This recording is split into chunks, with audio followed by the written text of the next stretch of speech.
Whence all things were nothing, rank'st among thy extensions like mould, and form formless made whole, and all power of nothing was served. Oh, what was served?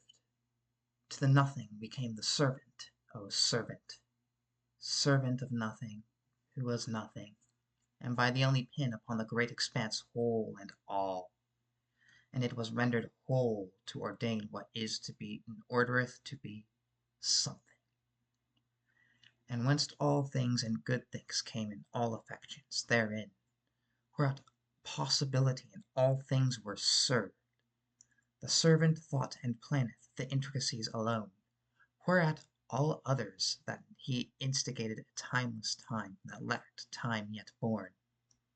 None, yea, none. But what oft yet made that the servant saw, but that same expanse?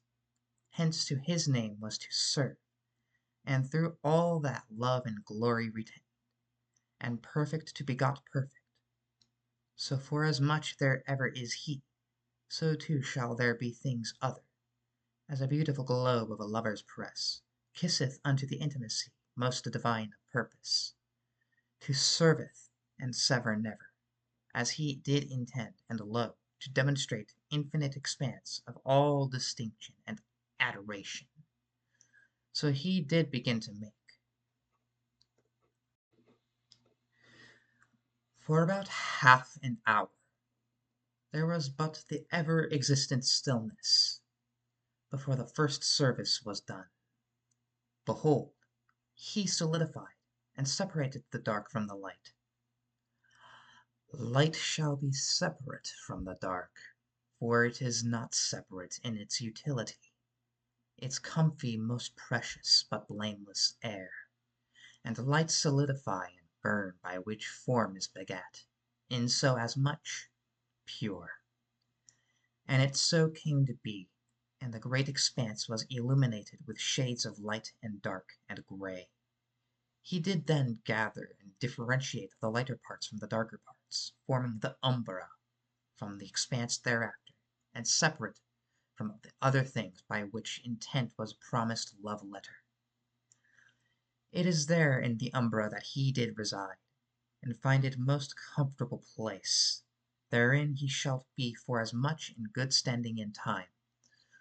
For in most comfort would be most fitting for such as he to serve most practically in all things.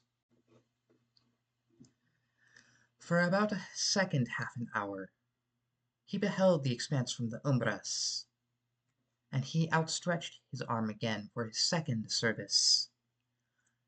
Let therefore a centerpiece be made, a mantle whereat all good things be, and let there be form to it, lit by the light of holy ground above, the cornerstone by which gives form. And so first the shadowed earth was formed, from the depths of comfortable darkness, in that great expanse came it to be by the hand of him. The shadowed earth, which is Tenebris, and above it, set much higher and far off, was Luna, and its likeness was it made to the shadowed earth, yet it was smaller and the light of the centerpiece. The shadows did not touch it, for it was made holy and separate, and Tenebris did take form by the light of Luna, and its light was an intoxicating fire to that place by which it could not take shape without. A gentle move above it was, and it pleased him greatly to adorn it with his attention and his deepest care. For a third half an hour he didst examine the shadowed earth, and he began to create upon the face of it. Let there be deep crevices upon the face of the shadowed earth, and let it be filled with the harrowing, darkling waters, and have it be separate from the land. And he pressed in upon it as a man would upon his heart's most perfect desire, and made half of the shadowed earth made to be Ténare, a great abyssal sea, and the continent which it was never separated, as there ever is a great reluctance to separate the two once they have madeth in the image of the expanse before. In this was a selfish desire made shown, and Luna's gentle pull begat waves throughout the wide, deep waters of the darkling sea. and it made please well to its inky depths. The potter did looketh upon the face of the shadowed earth, and drew hence the streams and edges, edges and streams, tributaries and lakes, and all these things he filleth with the darkling waters set before. And he beheld his third service, and he knew what was well pleased of his pottery like drying clay. For a fourth half an hour he did observe, then demonstrated his fourth service, and brought forth separate sky, the Nox Aether came to be. He did draweth out of the waters, and the rivers, and the lakes, unto the air, and founded in all greatness the mist and the clouds of the shadowed sky, which did blot out the light, and brought air upon the face of the shadowed earth. And thus added delicacy was made, to provideth the freedom to mind and dreams to dreamers yet to be. And it was done, and it pleased him greatly that he did this specifically, for it was alike where he already was, joyous and unending in its contentedness. Even in its most violent it was, and like a rolling tide the land became cool and whisked. When it rolled and rolled, the land became cold and frigid, and when they were calm it blessed the land with a cyclic relief ere springing refreshment. When the gentle brush and easy of yoke it brought new out of the shadowed earth, and it smoothed all of its jagged edges, by which it made its face anew.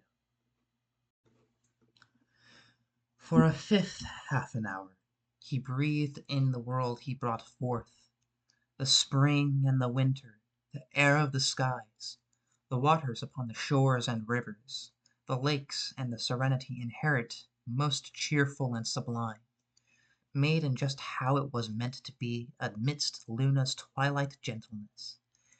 A bride for Tenebris, ever in their embrace from afar with the adoration of shape and love most like the divine. When he exhaled, it was to be his fifth service, and that from the waters came life, and life came to possess Tenebris, and to also take flight, and that it was upon the surface that they walked and crept, and skittered about in the ranges of mountains and the comfortable places, and ate of the fruits of the land. In specificity were they donned the coffee beans, grain, and sugar cane, the mushrooms which healed and stimulated, and berries of complexities that offered varieties of taste and smell. In these, light was not required, for the shadowed earth as a whole was set apart and consecrated in the eyes of him, a creation of awe and amazement that pleased him greatly. Behold, for I have made the cradle of love. It is increasingly good indeed. And there was a sixth half an hour by which was spent to adore the whole of it all, before he made again by which he would take it into his comfort. In his hands the perfect love therein, and also too therein the perfect lover by which to cradle his intensity, his care by which through hither in May, and rain in winter, and all things cherished may be appreciated. By birth and intention glory was made, and he didst lay claim to it with blameless abandon. And so was formed the first Schatten, made manifest by the servant in which he had blessed with the light of Luna in him, with eyes to reflect the new colour on the silhouettes of the colourless dark, and light was white like it. And so the Schatten was made, and given life through spirit. Go now, and take possession of the shadowed earth, for I have given it unto your hand, and all the silhouettes of the sky, and of the deep waters, and of the shallow waters, and the land, and in high places, and you shall be loved dearly. And it was made to be so.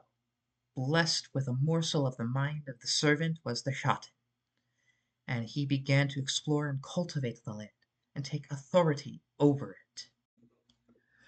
And for a seventh half an hour a pause was held, and he watched the Schatten begin to name the things and adore the things that made the land so, before a seventh service was done, that the favoured one may be made too, and with him would be made a Weiblich, who was of his likeness, but differently also would the she be made, for far more energy be dedicated to them, and they be active and curious and vicious, and the wounds they cause were never made to mend.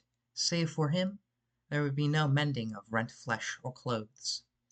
And they were made to serve the Schatten, and it was so, and set her near. Go forth and explore, for this land is put into your hand. Administer to it, and love the living and the dead, and honor every kill with truthfulness and loving kindness, and have grace. And it was so in the seventh service, that the Schatten and the Weiblich found one another, and that they named each other in all truth, and unified.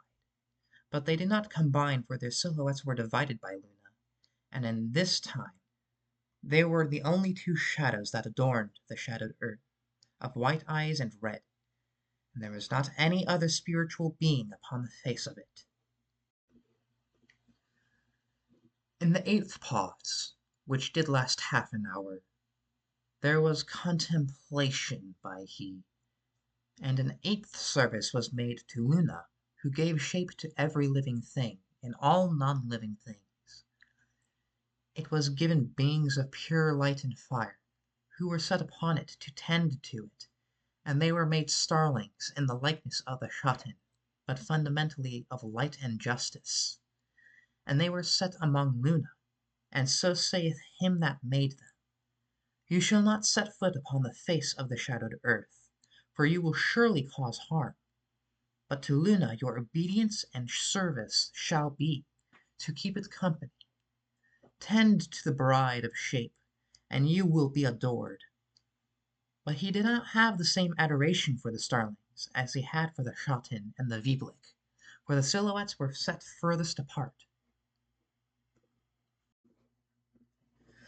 In the ninth and final pause, and it lasted for about half an hour before the servant spoke to all which he had created. Behold, I have made complete that which shall be the cradle of my unending love. I have infinitely to give, and thou shalt be the subject of my unending adoration. Walk in step with me, and you shall surely never perish. And so the servant began to observe his creation in the things that which they did, and time was allowed to progress, and all things were set in motion in a dance about the empty expanse, and within his most precious testament.